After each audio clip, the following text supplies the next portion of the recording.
Hey guys, what's up? We have early access hotfix number 15, which just released an hour or so ago. So we will hop right into the patch notes and the changes here. Fix an issue where Bard's Warsong was not applying to teammates. This was I believe it's a physical power buff that apparently had some issues applying to teammates, so that is now resolved. Fix an issue where newly added crafted items could not be used even if the class had the eligible perk equipped. So this is, there were some named spears, things that had some effects like that. But because the name wasn't specifically spear on the item, you couldn't equip it if you had the spear perk for ranger, for instance. So this has now been resolved. Fix an issue where the Ghost King's debuff area was not visible. I actually ran into this a number of times when killing the Ghost King. He'll teleport to you and leave a puddle on the ground, but you won't actually be able to see the puddle, and so you're getting stacks of the debuff, but you don't know that you're standing in the wrong spot. So that'll be really nice to have fixed. Fix an issue where players could be killed by traps upon respawning at the Sacrificial Altar. Interesting. I don't think I ever ran into that, but maybe it was a specific altar where a trap could hit you or something. Fix an issue where portals would not display properly. I believe this is the bug that you couldn't interact with some portals when they came up, and so hopefully this is fixed now. Fix an issue where monsters would get stuck in certain spots in the Goblin Caves and could not move. There's one actually next to the healing shrine on the south side of the map where goblins would get stuck even after you aggroed them. It's really funky, so hopefully that's resolved now. Barbarian's Iron Will magic resist has been changed from 100 to 60, so we've got a 40% decrease in magic resist with that perk.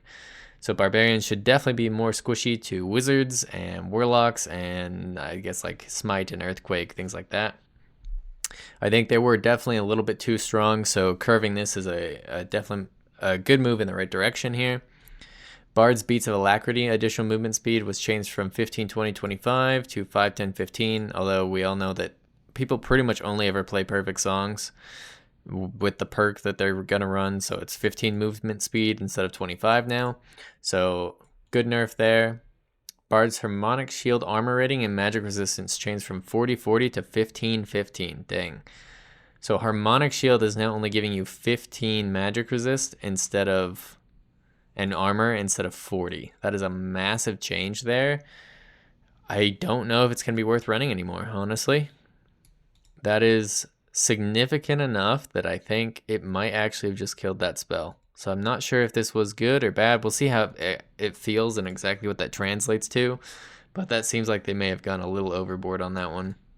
Warlock's Torture Mastery Healing Attribute Ratio bonus has been changed from 50% to 25%. So if you didn't know, one magical healing was actually the equivalent of half a magical healing, and now it's going down to a fourth of a magical healing, is this Torture Mastery. So with this change, warlocks are going to heal a lot less. They're going to require way more magical healing on their gear in order to get to the point that they are at currently. So I think that's probably a good change. I think they're a little bit too strong. They're healing for too much. They're getting too much value out of healing off of a Hydra and things like that. So this should curve that. They've also adjusted Warlock's Eldritch Shield magic absorption to go from 40 down to 25. So you will no longer be able to just face tank an entire fireball to the head and walk away unscathed as a warlock. So I think this is a good change. They've also changed the cost to 10 HP, so you can no longer just spam these quite so freely, right? Give them to every one of your teammates and be like, look, we're all just invulnerable, kind of a thing. So this, I think, is a healthy change for the game. The Warlock's Hydra has been increased to 20 health costs instead of 15. This is also between the healing off of this being reduced, the cost of this being reduced, and Eldritch Shield being increased, or like reduce in damage and increase in health. I don't know if it's going to be viable to heal off your Hydra anymore. It'll probably still be a net loss unless you have a very, very heavy magical healing set. This will also probably affect their ability to do Solo Lich, which they could do pretty easily before this patch with like 3 or 4 magical healing. They're probably going to need like 8 to reliably pull it off as solo, which is probably a good thing. They did get a buff though. The Warlock's Ray of Darkness, the black like beam that they can shoot out that nobody ever runs, damage has been more than doubled. So this is like 120% increase in damage, and the cost has been changed from 5 to 10. So it's going to take more health to cast it, but it's going to do more damage. I think this is a good direction to be heading. It still kind of feels weird. 7 damage is pretty low, but maybe if you have enough magical damage bonus, you could just start melting people with this, which could be pretty fun. I could see that being a really enjoyable build. I might give it some trying out and just see what happens. Warmaul armor penetration was reduced from 30% to 20%. A lot of barbarians were starting to use Warmaul to deal with fighters, and you just run your horseman's axe to run down anyone who's fast, and the fighter who's super slow, you just grab the Warmaul and just armor pen them into the ground. And so I think this is more of a nerf to barbarian than anything else, but it's probably good here. Put a little bit more power into fighters because they were kind of losing. Most people were starting to run barbarian instead, basically. Chris Dagger's animation has been modified. I assume this means that it's either quicker or slower or something like that. We'll have to see exactly what it is in game.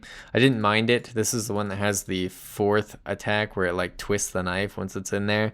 So it was a little clunky with that, but we'll see what it ends up being exactly.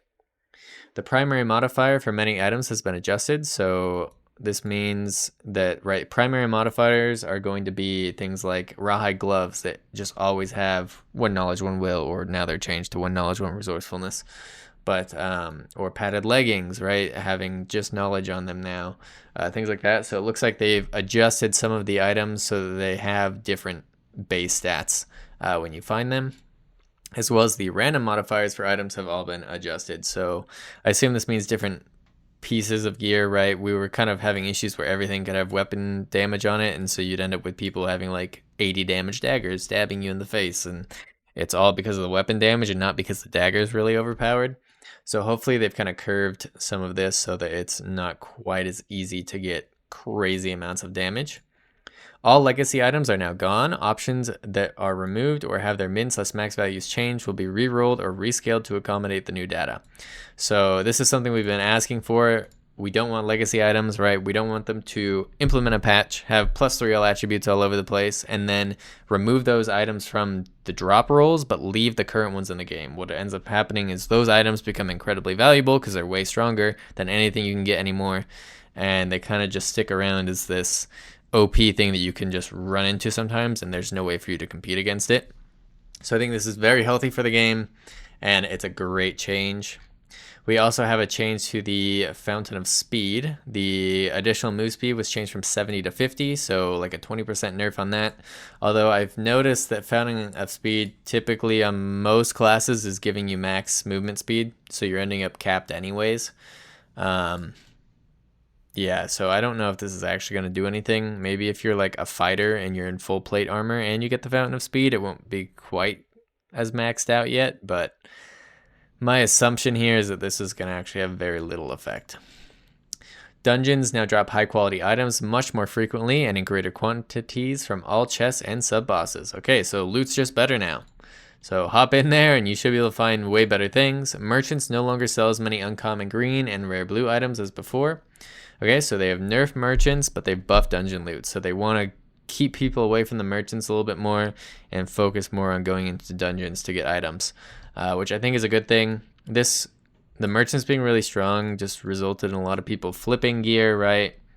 Buy it from the merchant for 35 gold, go sell it on the trade pool post for 100 or 200 gold.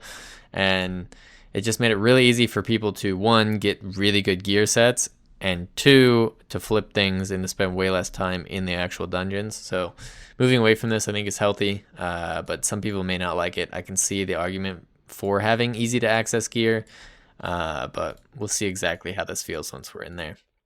You can no longer preview the random modifiers from a jack-o'-lantern merchandise, so you can no longer just sit there with your candy and wait until a god roll item pops in and only spend it then. Now it's more of a gamble.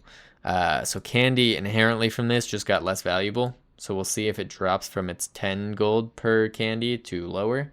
I could see that happening. And the last massive one here, matchmaking below level 14 has been removed. So that test that they did where they segregated level 15 and up and 14 and down into different matchmaking queues has been removed, and everyone is back into one pool.